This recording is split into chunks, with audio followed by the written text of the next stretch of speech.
Selamat pagi semua. Bagaimana kabarnya hari ini? Pasti dalam kondisi yang sehat, semangat, dan siap untuk menerima pembelajaran. Jadi, persiapkan dirimu, kita mau belajar.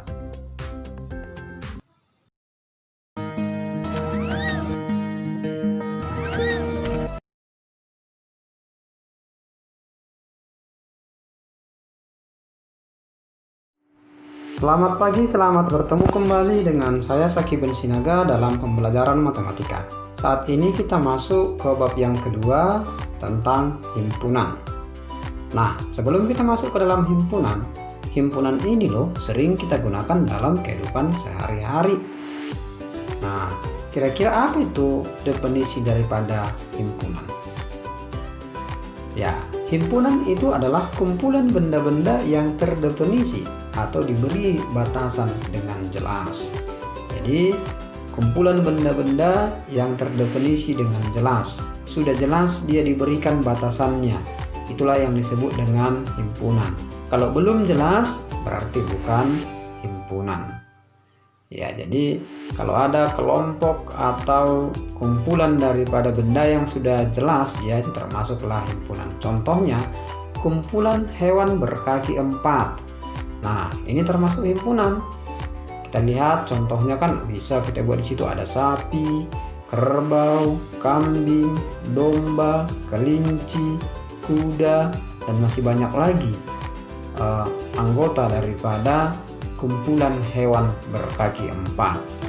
Jadi ini termasuk ke dalam himpunan karena sudah terdefinisi dengan jelas. Berikutnya, kumpulan buah-buahan. Nah, ini juga termasuk ke dalam himpunan. Bisa kita lihat jenis daripada buah-buahan. Ada apokat, ada terong Belanda, ada manggis, ada apel, ada pir, ada jeruk, ada pisang, ada serikaya, ada lengkeng, dan masih banyak lagi dia jenis-jenis buah-buahan. Itu disebutlah dia dengan himpunan buah-buahan atau kumpulan daripada buah-buahan. Jadi buah-buahan sudah terdefinisi dia dengan jelas. Udah ada batasannya yaitu buah-buahan. Kecuali buah-buahan tidak termasuk. Baik, selanjutnya masih ada lagi kumpulan hewan unggas. Nah, kalau hewan unggas itu sudah tahu kan? Ada ayam, ada kalkun, ada burung merak, ada burung maleo, ada ayam bekisar, ada burung perkutut, ada burung balang, dan yang lain-lain. Masih banyak dia jenis-jenis daripada hewan unggas, yaitu jenis unggas atau jenis burung-burungan. Oke. Jadi inilah dia yang disebut dengan himpunan karena sudah terdefinisi dia dengan jelas, yaitu anggotanya sudah jelas dia didefinisikan. Nah, ada rupanya dia kelompok yang tidak terdefinisi dengan jelas. Nah, di sini kita akan lihat manakah yang termasuk himpunan dan bukan himpunan pada kumpulan di bawah ini. Pertama, kumpulan bilangan cacah. Bilangan cacah itu sudah jelas ya. Kita ketahui definisi bilangan cacah itu bilangan yang dimulai daripada 0, 1, 2, 3, 4, dan seterusnya. Jadi sudah jelas dia. Berarti itu termasuk ke dalam himpunan. Berikutnya, kelompok bilangan besar. Bilangan besar, apakah ini termasuk himpunan? Nah, bilangan besar di sini belum terdefinisi dengan jelas. Karena besar ini belum tahu kita yang berapa itu yang besar. Belum jelas definisinya. 2 itu besar dibandingkan dengan 0. Tapi 2 itu kecil kalau dibandingkan dengan 100. Jadi yang besar itu yang mana? Nah, karena belum terdefinisi dengan jelas, maka ini belum termasuk ke dalam himpunan. Jadi kata besar, bilangan besar itu belum terdefinisi dengan jelas, maka tidak termasuk himpunan. Selanjutnya, kelompok bilangan asli genap yang habis dibagi 5. Nah, ini sudah jelas ya bilangan asli. Kita sudah ketahui bilangan asli yaitu bilangan yang dimulai daripada 1. Kalau ini disebutkan bilangan asli genap yang habis dibagi 5. Nah, bisa kita sebutkan anggotanya kan? Yaitu 10, 20, 30, 30, 40, 50, dan seterusnya. Berarti bilangan asli genap ini, bilangan asli genap yang habis dibagi 5 ini adalah jenis daripada himpunan karena sudah terdefinisi dengan jelas. Oke, berikutnya kumpulan lukisan indah. Nah, indah. Kata indah ini kan belum terdefinisi dengan jelas. Bisa saja indah menurut seseorang, tetapi menurut orang yang lain belum tentu indah. Jadi, karena lukisan yang indah ini belum jelas. Indah itu belum tahu kita apa patokannya, tergantung daripada orang yang melihat dan tergantung selera orang lain. Maka lukisan indah ini tidak termasuk ke dalam himpunan karena tidak terdefinisi dengan jelas, belum dibatasi dengan jelas. Selanjutnya, kumpulan siswa ganteng. Nah, ganteng ini juga belum terdefinisi dengan jelas karena tidak dibatasi dia dengan jelas. Ganteng bisa saja ganteng menurut si A, tapi menurut si B belum ganteng. Ganteng itu relatif, jadi belum bisa didefinisikan dengan jelas. Karena kumpulan siswa ganteng di sini belum jelas, belum didefinisikan dengan jelas, belum ada batasannya, kriteria gantengnya, maka kumpulan siswa ganteng tidak termasuk ke dalam himpunan. Oke, selanjutnya kumpulan alat tulis. Nah, kumpulan alat tulis ini sudah terdefinisi dengan jelas ya. Alat-alat untuk menulis apa saja itu? Ya, bisa kita buat misalnya pensil, pulpen, stipex, stipo, dan yang lain-lain yang pastinya untuk alat-alat tulis. Nah, jadi ini sudah terdefinisi dengan jelas, maka disebutlah itu dengan himpunan. Kumpulan orang kaya. Nah, kumpulan orang kaya apakah ini termasuk ke dalam himpunan? Nah, orang kaya belum terdefinisi dengan jelas, belum dibatasi dengan jelas. Bisa saja orang merasa kaya kalau sudah memiliki uang 200.000, tapi ada juga orang merasa miskin sudah memiliki uang berpuluh-puluh juta. Jadi orang kaya itu tidak didefinisikan dengan jelas, masih belum terdefinisi dengan jelas. Maka kumpulan orang kaya ini tidak termasuk ke dalam jenis himpunan. Ya, jadi kumpulan orang kaya tidak termasuk ke dalam himpunan karena kaya itu belum didefinisikan dengan jelas. Nah, demikian juga dengan kumpulan siswa pandai. Siswa pandai ini belum didefinisikan dengan jelas. Bisa saja pandai di kelas 7A, tapi ketika dia bersaing dengan 7B, belum tentu dia pandai. Atau dia pandai di Sumatera Utara, pas pertandingan di Indonesia, dia belum tentu disebut pandai. Atau dia bisa saja pandai pada matematika, tapi tidak pandai pada pelajaran yang lain. Jadi kumpulan siswa pandai tidak termasuk ke dalam jenis himpunan. Nah, jadi ingat ya, yang terdefinisi dengan jelas itu himpunan. Kalau belum terdefinisi dengan jelas, tidak termasuk himpunan. Contohnya, besar, kecil, indah, ganteng, kaya, pandai, pintar,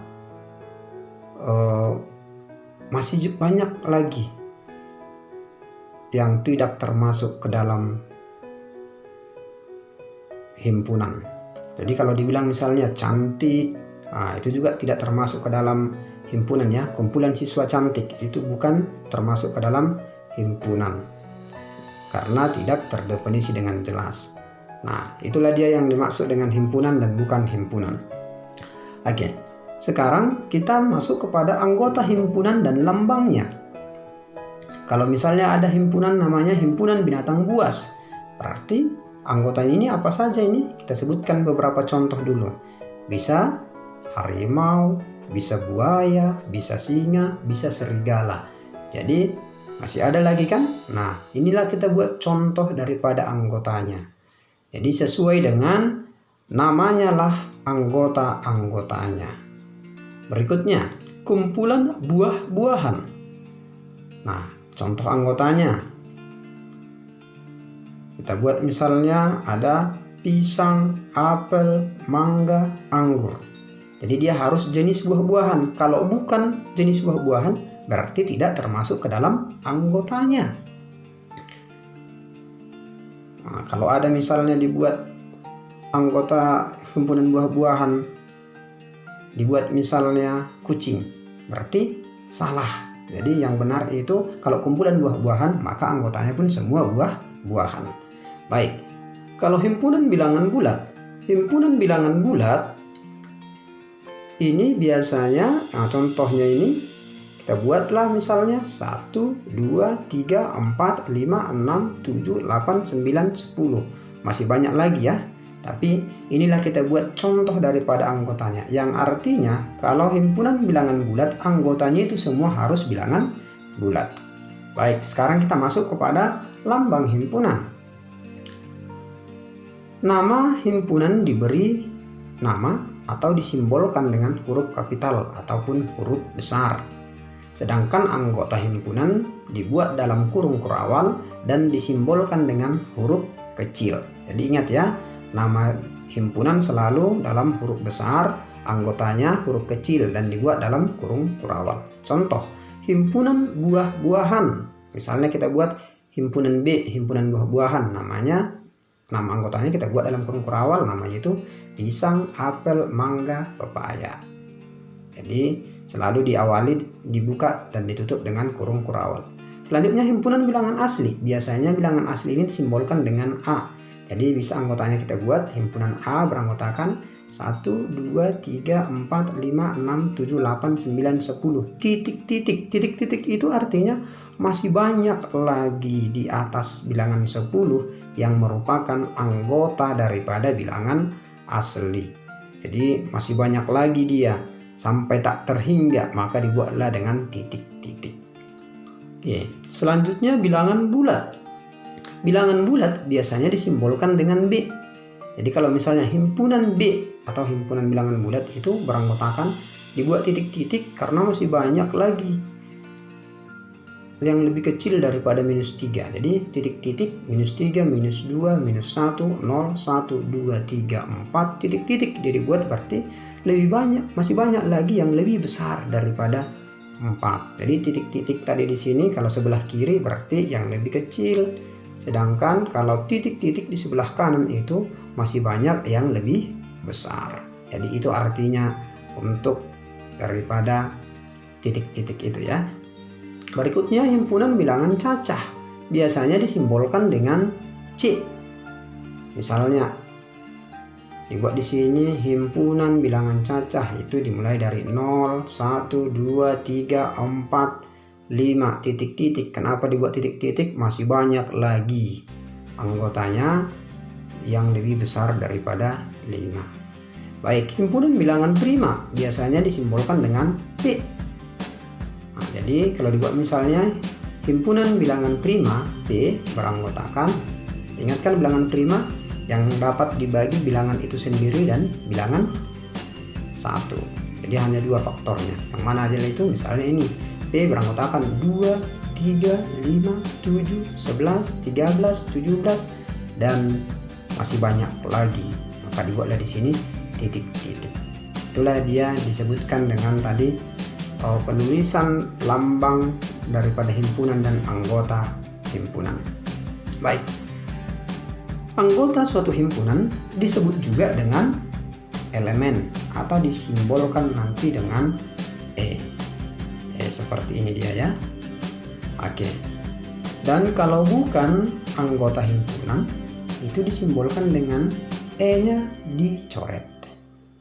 Nah, berarti bukan anggota atau bukan elemen. Itu bacanya ya. Oke. Banyak anggota himpunan A itu nanti disimbolkan dengan N kecil, buka kurung biasa baru dibuat nama himpunannya. Berarti banyak anggota himpunan A itu dituliskan dengan N kecil, buka kurung, A besar.